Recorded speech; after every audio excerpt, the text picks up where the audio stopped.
میں دلہن بنی اپنے شوہر کے ساتھ اسٹیج پر بیٹھی تھی۔ اس وقت میں بے حد نروس تھی۔ مجھے اپنی قسمت پر یقین نہیں آ رہا تھا۔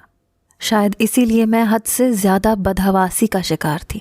دلہن بنی اسٹیج پر بیٹھے ہوئے مجھے لگ رہا تھا کہ سامنے بیٹھے باراتی مجھے دیکھ کر شاید میری قسمت پر رشک کر رہے ہیں کہ دیکھو اس موٹی کی قسمت کیا جاگی ہے۔ ایک خوبصورت خوب روح نوجوان جو کہ دولت مند بھی بہت تھا، اس کا نصیب بن چکا ہے۔ مجھے لگ رہا تھا کہ سامنے بیٹھے سب لوگ صرف میرے بارے میں ہی چہمگوئیاں کر رہے ہیں، یا تو میرے شوہر کو دیکھ کر اس کی قسمت پر افسوس کر رہے ہیں کہ کیسا ہینڈسم نوجوان ہے، اسے اس موٹی لڑکی میں آخر نظر ہی کیا آیا تھا۔ یہ سوال تو میں نے بھی خود سے اس وقت کیا تھا جب میرا رشتہ رامز سے طے ہوا تھا۔ کافی دیر آئینے کے سامنے کھڑے میں اپنے پورے وجود کو دیکھتی رہی جو بالکل بے ڈھنگا سا تھا، نہ ہی اس میں اتنی خوبصورتی تھی کہ کوئی میرے حسن پر فدا ہوتا۔ میں ایک عام سی شکل و صورت کی لڑکی تھی اور اس پر میرا موٹاپا اور بے ڈھنگا پن مجھے اس قدر بدنما کر چکا تھا کہ کوئی بھی آنکھ بھر کے مجھے دیکھتا تک نہ تھا۔ میرے لیے تو کوئی مناسب گھر کا بھی رشتہ آ جاتا تو میری ماں خوشی سے مجھے رخصت کر دیتی۔ اس وقت شاید میں اتنی پریشان نہ ہوتی، نہ ہی اتنی بدحواس، کیونکہ میں جانتی تھی کہ میرے لیے کسی بھی شہزادے گلفام کا رشتہ نہیں آئے گا۔ لیکن میرے لیے جب رامز کا رشتہ آیا تب میرے ہوش اڑے تھے۔ رامز اپنی والدہ کے ساتھ خود مجھے دیکھنے آیا تھا۔ مجھے لگا تھا کہ وہ لوگ بھی ایسے ہی اٹھ کر چلے جائیں گے جیسے کہ ابھی تک میرے آنے والے رشتے مجھے دیکھ کر اٹھ کر چلے جاتے تھے، لیکن اس بار ایسے نہیں ہوا تھا۔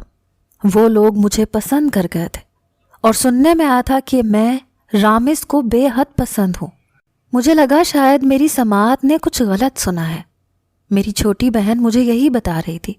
خوشی سے اس نے میرے منہ میں مٹھائی ڈالی، کہا تھا کہ آپی رامز بھائی تو آپ پر فدا ہو گئے۔ یہ کہہ کر اس نے خوشی سے مجھے گلے لگا لیا اور میں ہکا بکا اسے دیکھ رہی تھی۔ یہ کیسے ممکن تھا؟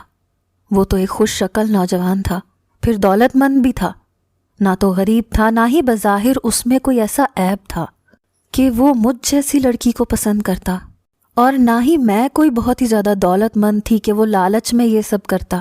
میرے اندر کئی سوال اٹھ رہے تھے کیونکہ مجھ میں پسند کرنے لائق کچھ نہیں تھا۔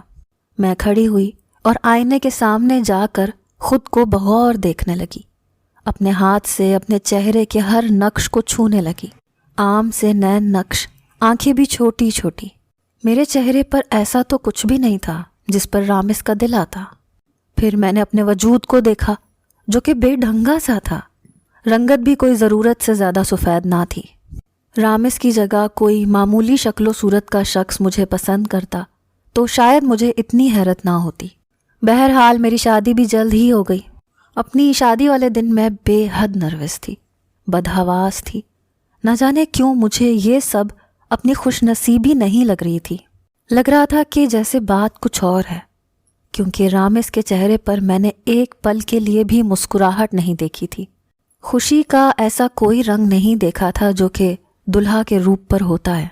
جیسے جیسے وقت گزر رہا تھا میرا دل خوف کے وسوسوں میں تھا۔ ہو سکتا ہے کہ گھر والوں نے زبردستی مجھ سے شادی کی ہو، پتہ نہیں میرے ساتھ کیا سلوک کرے گا، شاید لفظوں سے ذلیل کرے گا، مجھے میرے عیب گنوائے گا۔ لیکن جو کچھ رامز نے کیا میرے ساتھ وہ میرے گمان میں بھی نہ تھا کہ مرد کا یہ روپ بھی ہو سکتا ہے۔ اس نے تو مجھے… شادی کی تقریب بھی اپنے اختتام کو پہنچی اور میں رخصت ہو کر بڑی سی گاڑی میں رامز کے بنگلے میں آ گئی۔ بہت ہی کشادہ اور خوبصورت کمرہ تھا جہاں مجھے لا کر بٹھایا گیا تھا۔ بظاہر میری ساس نند سبھی مجھے چاہت دکھا رہی تھیں۔ کچھ دیر میں وہ کمرے سے باہر چلی گئی۔ جیسے جیسے وقت گزر رہا تھا میرا دل نہ جانے کیوں خوف کے مارے کانپ رہا تھا۔ مجھے کبھی بھی اپنی اچھی قسمت پر یقین نہیں آ سکتا تھا، کیونکہ میرے ساتھ جب بھی اچھا ہوتا تھا تو بس کچھ پل کی خوشی مجھے دیتا تھا، اس کے بعد ہمیشہ وہ خوشی میں نے غم میں بدلتی دیکھی تھی۔ بچپن سے آج تک میرے ساتھ ایسے ہی ہوتا آ رہا تھا۔ میں بہنوں میں سب سے بڑی تھی، لیکن میرے لیے آنے والے رشتے میری چھوٹی بہن کو پسند کر جاتے اور اپنی والدہ کی باتیں مجھے سننی پڑتی۔ ابھی میں اسی شش و پنج میں مبتلا تھی جب میرے کمرے کا دروازہ کھلا اور رامز میرے کمرے میں داخل ہوئے۔ ان کے ہاتھ میں ایک دودھ کا گلاس تھا جو انہوں نے سائڈ ٹیبل پر رکھ دیا۔ میں کچھ سمٹ کر بیٹھ گئی، نظریں بھی میری جھکی ہوئی تھیں۔ اس وقت میرے دل میں کوئی بھی جذبہ نہیں تھا۔ میں نہیں جانتی تھی کہ رامز کا رویہ میرے ساتھ کیسا ہوگا۔ رامز میرے پاس آ کر بیٹھ گئے، مجھے رونمائی کی انگوٹھی بھی پہنائی۔ ان کا رویہ ویسا ہی تھا جیسے کہ شوہر کا ہوتا ہے۔ مجھ سے ادھر ادھر کی باتیں کی، میری تعریف بھی کی، میرے ہاتھ کی مہندی بھی دیکھی۔ میں کچھ مطمئن سی ہو گئی، پھر مجھے دودھ کا گلاس تھما دیا، کہنے لگے اسے پی لو۔ مجھے بھوک تو بالکل بھی نہ تھی، لیکن میں نے انکار نہیں کیا۔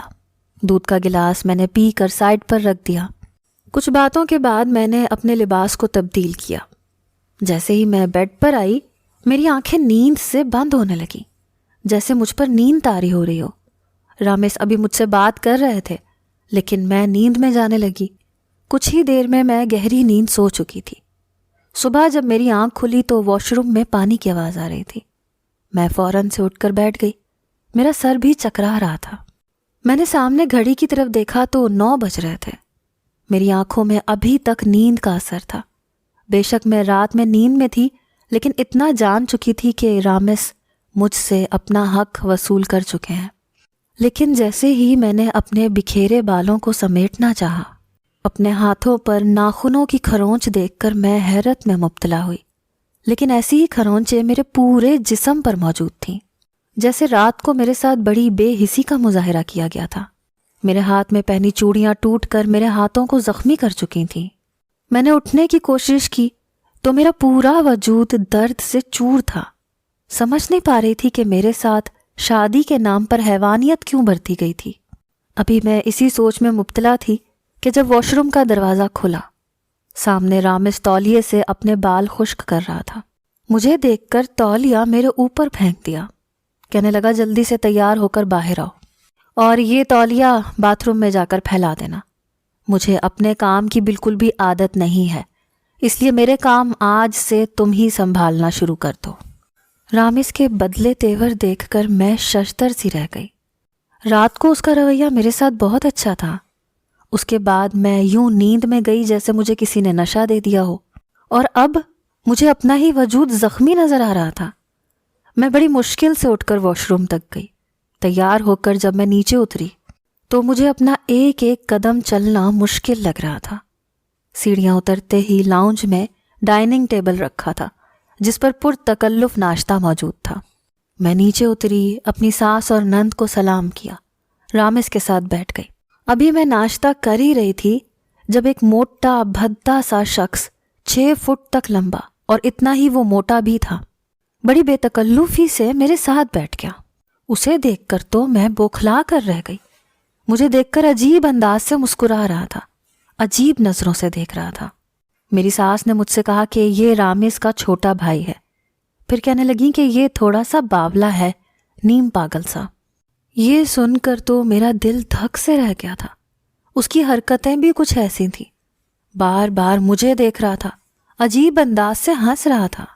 پھر ایک ملازم آیا، اس کے سامنے 10 پراٹھے رکھ دیے، پورا باؤل سالن کا اس نے اپنی طرف رکھا اور اسی میں کھانے لگا۔ یہ دیکھ کر میں حیرت سے اسے دیکھ رہی تھی۔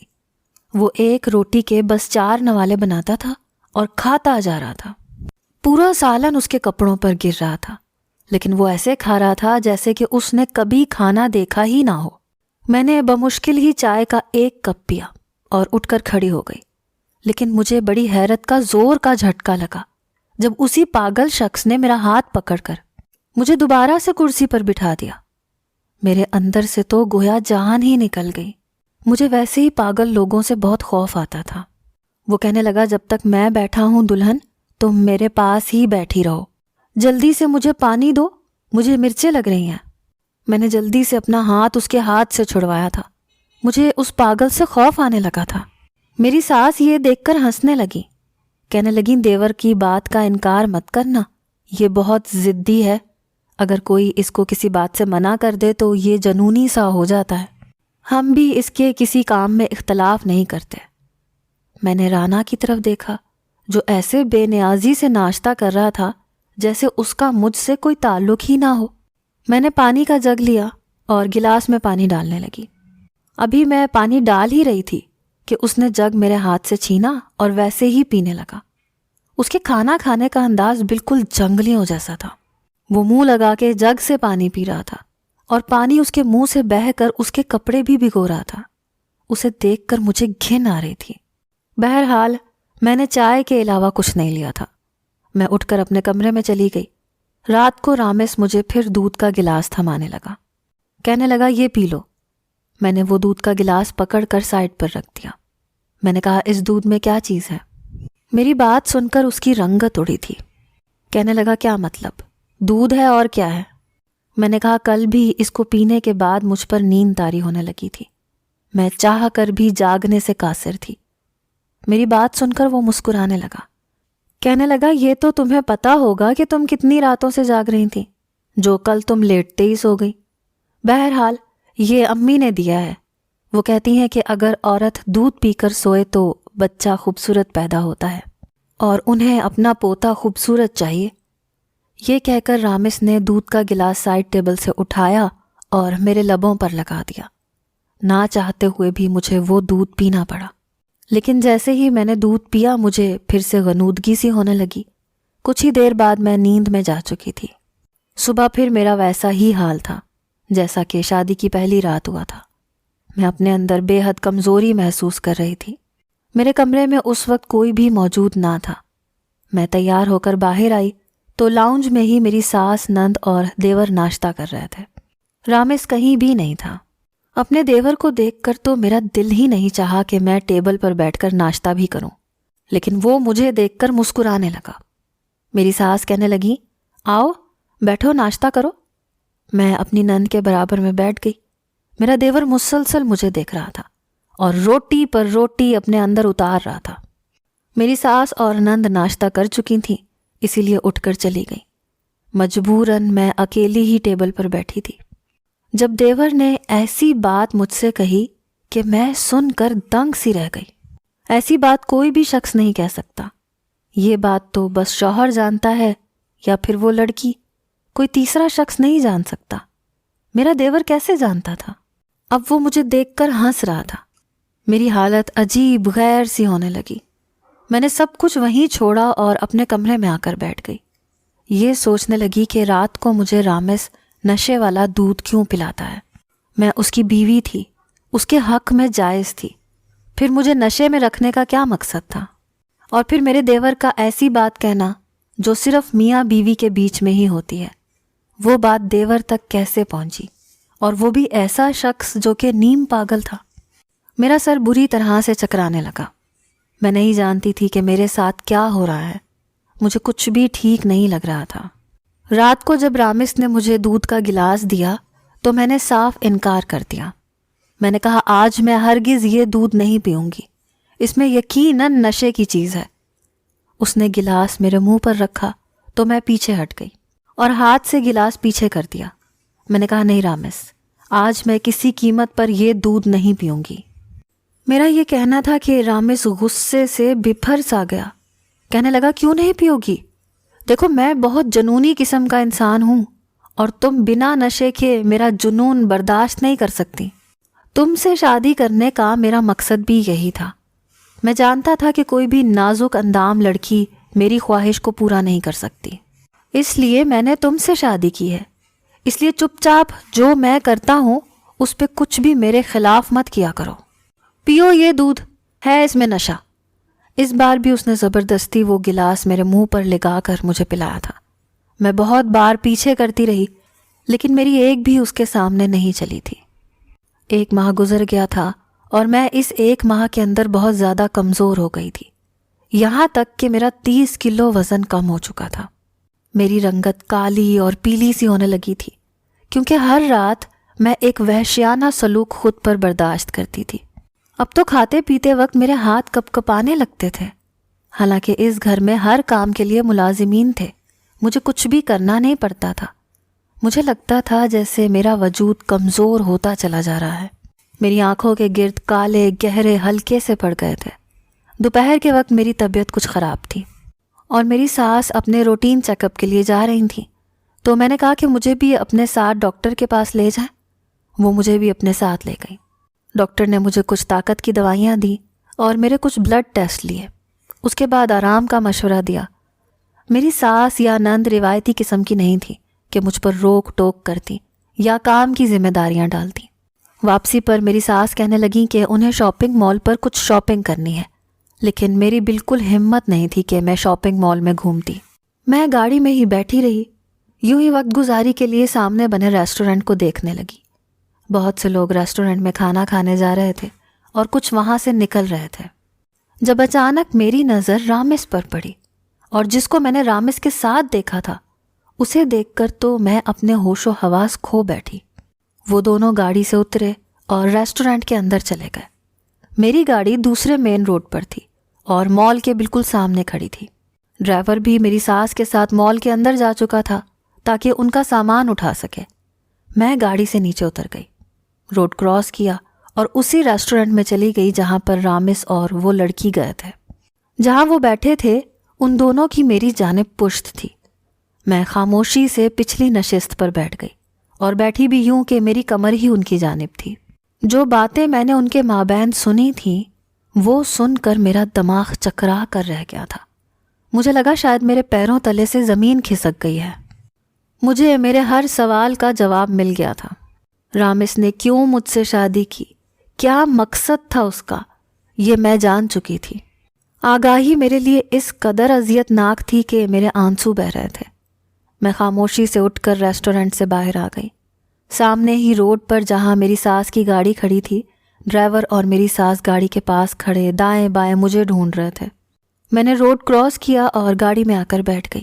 ابھی بھی میرے آنسو بہہ رہے تھے۔ میں گھر واپس آ گئی، کسی سے بھی کوئی بھی بات نہ کی، کمرے میں آ کر بیٹھ گئی۔ رات کو جب رامس میرے کمرے میں آیا، اس نے مجھے دودھ کا گلاس دیا تو میں نے اس کے ہاتھ سے پکڑ لیا۔ پھر میں نے اسے کہا کہ میں اپنی کچھ میڈیسن باہر بھول گئی ہوں، لاؤنج میں ہی ہوں گی، مجھے وہ لا دیں، میں دودھ کے ساتھ ہی وہ کھا لوں گی۔ 1 مہینے سے میں چپ چاپ اس کی ہر بات مان رہی تھی، اسی لیے اب اسے لگا کہ شاید میں وہ دودھ پی لوں گی۔ جیسے ہی رامس کمرے سے باہر گیا، میں بیڈ سے کھڑی ہوئی اور دودھ کھڑکی سے باہر گرا دیا۔ میرے کمرے کی کھڑکی باہر لان میں کھلتی تھی۔ پودوں کے بیچ میں نے وہ دودھ گرایا اور اپنے پرس سے ایک ملک پیک نکال کر گلاس میں ڈال لیا۔ مجھے یہ جاننا تھا کہ رامس رات کو مجھے نشے کا دودھ پلا کر میرے ساتھ کرتا کیا ہے۔ جب رامس کمرے میں آئے تو میں نے اسے مسکرا کر دیکھا۔ اس نے میری میڈیسن مجھے دی، کہنے لگا تمہیں کیا ہوا ہے؟ میں نے کہا میں آج ڈاکٹر کے پاس گئی تھی، مجھے اپنے اندر بہت ویکنس فیل ہو رہی تھی، اسی لیے ڈاکٹر نے کچھ میڈیسن دی تھی۔ اس نے لاپرواہی سے کندھے اچکائے، کہنے لگا ٹھیک ہے کھاؤ میڈیسن۔ میں نے اپنی میڈیسن دودھ کے ساتھ لی اور اس کے بعد بیڈ پر لیٹ گئی۔ ایسے ظاہر کرنے لگی جیسے میں نیند کے نشے میں جا چکی ہوں۔ کچھ دیر بعد رامس کمرے سے باہر جا چکا تھا۔ مجھے وہ باتیں یاد آنے لگیں جو ریسٹورنٹ میں نے رامس اور اپنی چھوٹی بہن کے مابین سنی تھی۔ میں نے اپنی چھوٹی بہن کو ہی رامس کے ساتھ گاڑی سے اتر کر ریسٹورنٹ میں جاتے ہوئے دیکھا تھا۔ میں اپنی آنکھوں پر یقین نہیں کر پا رہی تھی کہ میری سب سے چھوٹی بہن رامس کے ساتھ۔ اسی لیے میں گاڑی سے اتر کر ریسٹورنٹ میں چلی گئی اور ان کے بالکل پیچھے والی ٹیبل پر بیٹھ گئی۔ رامس میری بہن سے یہ کہہ رہا تھا کہ وہ یہ ڈرامہ مزید نہیں کر سکتا۔ میری بہن کہنے لگی کہ دیکھو، جو کام تم میری بہن کے ساتھ کر رہے ہو وہ صرف چند ماہ ہی جی سکتی ہے، اس سے زیادہ نہیں، پھر ہمارا راستہ صاف ہو جائے گا۔ وہ کہنے لگا مجھے تمہاری موٹی بھاری بھرکم بہن کو دیکھ کر گھن آتی ہے۔ مجھ جیسا خوبصورت خوبرو نوجوان کس طرح سے اس عورت کو برداشت کرتا ہے میں ہی جانتا ہوں۔ تم خود کو دیکھو، تم کتنی خوبصورت اور حسین ہو، اور اپنی بہن کو دیکھو جو تمہارے پاسنگ بھی نہیں ہے۔ بس میری مجبوری یہ ہے کہ تمہیں پانے کے لیے مجھے اس سے اپنانا پڑا۔ یہ میری تم سے محبت کی انتہا ہے فری۔ میری بہن مسکرانے لگی، کہنے لگی میں جانتی تھی کہ اس بار میری ماں کبھی بھی میری بڑی بہن کو چھوڑ کر میری شادی نہیں کریں گی، اور پھر تم مجھ سے عمر میں 10 سال بڑے بھی تھے۔ میری والدہ صاف انکار کر دیتی، اور پھر میں جتنی خوبصورت اور حسین ہوں میرے لیے رشتوں کی کمی نہ ہوتی۔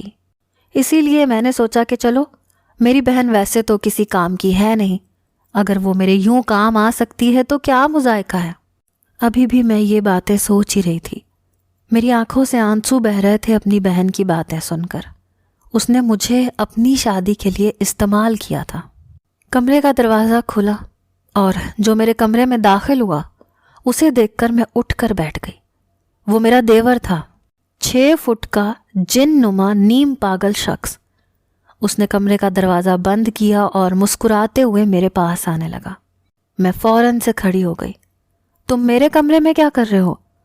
میرے پوچھنے پر وہ کہنے لگا، روز میرا بھائی مجھے ہی تو تمہارے کمرے میں بھیجتا ہے، کہتا ہے جاؤ عیش کرو۔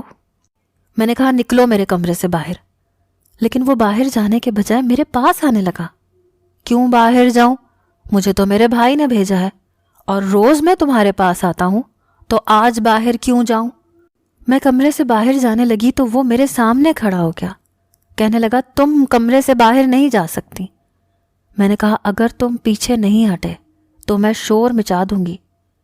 میرا یہ کہنا تھا، اس نے میرے منہ پر ہاتھ رکھا اور مجھے دھکیلتے ہوئے بیڈ پر لے گیا۔ رات کو اس شخص نے میرے ساتھ جو کیا، میں روتی اور بلبلاتی رہی، لیکن اس شخص کے اندر تو جیسے کوئی جنگلی جانور تھا۔ صبح ہوتے ہی وہ میرے کمرے سے باہر نکل گیا۔ میرا دل چاہا کہ میں خود کو ختم کر لوں۔ میری بہن یہی تو چاہتی تھی کہ میں مر جاؤں۔ اپنے مفاد کے لیے اس نے میری زندگی جہنم بنا دی۔ میں یہی سوچ رہی تھی کہ جب میرے موبائل پر بیل بجنے لگی۔ جب میں نے فون اٹھایا تو میری ڈاکٹر کا فون تھا۔ کہنے لگی تمہاری رپورٹس آ چکی ہیں، تمہیں سلو پوائزن دیا جا رہا ہے جو کہ تمہارے وجود میں پھیلنے لگا ہے۔ اگر اس کا علاج نہیں کروایا تو تم مر سکتی ہو۔ مر تو میں گئی تھی۔ میری چھوٹی بہن جسے میں معصوم سی گڑیا سمجھتی تھی، اس نے کتنا بھیانک کھیل میرے ساتھ کھیلا تھا۔ وہ ایک بار مجھ سے کہہ دیتی کہ اسے رامز سے شادی کرنی ہے، میں خود اپنی والدہ سے انکار کر دیتی۔